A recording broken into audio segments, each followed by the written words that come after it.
ग्वालियर दक्षिण से कांग्रेस प्रत्याशी प्रवीण पाठक के भाई प्रशांत पाठक सहित उनके दर्जन भर से ज्यादा लोगों पर एक भाजपा कार्यकर्ता को अवैध निरोध में रखने, मारपीट करने और छीना झपटी करने का मुकदमा माधवगंज थाने में दर्ज किया गया है।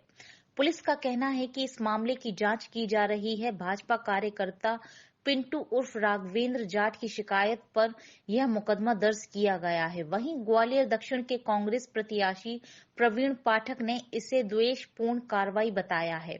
उनका कहना है कि भाजपा के लोग रात के अंधेरे में मतदाताओं को पैसे और शराब बांट रहे थे।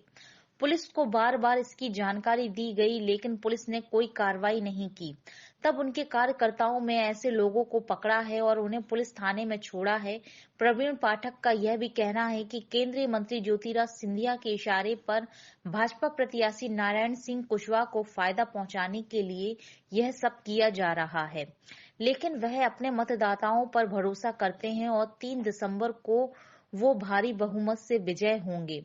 उन्होंने ग्वालियर पुलिस अधीक्षक राजेश चंदेल और अन्य अधिकारियों पर बीजेपी के नेताओं के इशारे पर काम करने का आरोप लगाया है। वहीं पुलिस अधीक्षक का कहना है कि यही मामला जांच के दायरे में है। पुलिस किसी को भी अनावश्यक रूप से फंसाने या केस लादने का काम नहीं कर रही है। पिंटू जाट की शिकायत पर यह मुकदमा दर्ज किया गया है।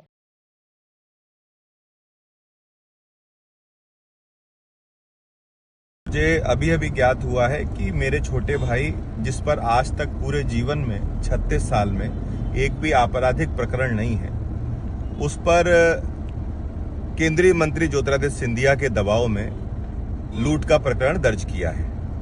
कल रात में पूरी रात हम लोग इस लोकतंत्र को बचाने के लिए लड़ते रहे और जागते रहे।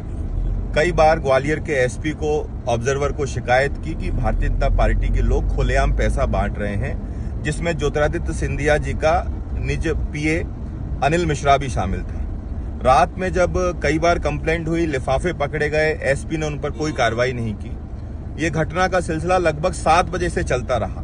मैंने कहा भी एसपी से कि आप कैसे भी करके इनकी कॉल डिटेल निकलवाइए, लोकेशन निकलवाइए, जिससे इस बात की प्रमाणिकता लगे। लिफाफे भी जब्त करवाए, पैम्पलेट्स भी बीजेपी की जब्त करवाई, पर प्रशासन ने एक तरफा कार्रवाई करते हुए कोई सुनवाई नहीं की। रात में जब ये लोग फिर पैसा बांट रहे थे, तब हमारे कुछ कांग्रेस के कार्यकर्ताओं द्वारा इनको पकड़ा गया। पकड़कर इनको थाने में बंद किया गया और जब इनका मोबाइल देखा गया तो उसमें सिंधिया जी के पीए, एसपी ग्वालियर, टीआई के कई बार उसमें फोन थे। जो लोग इस चुनाव को निर्धारित कर रहे हैं भाजपा के, उन सारे लोगों के फोन थे। इससे स्पष्ट होता है कि ये भारतीय जनता पार्टी की, ज्योतिरादित्य सिंधिया जी की मिली भगत है। इस प्रकार से प्रशासन का जो रवैया है, इससे ना मैं डरने वाला हूं, ना झुकने वाला हूं। आप बताइए, मैं आपसे सबसे पूछना चाहता हूं, ग्वालियर दक्षिण विधानसभा के अपने परिजनों से, कि क्या किसी को अपहरण कर कोई थाने में छोड़ता है?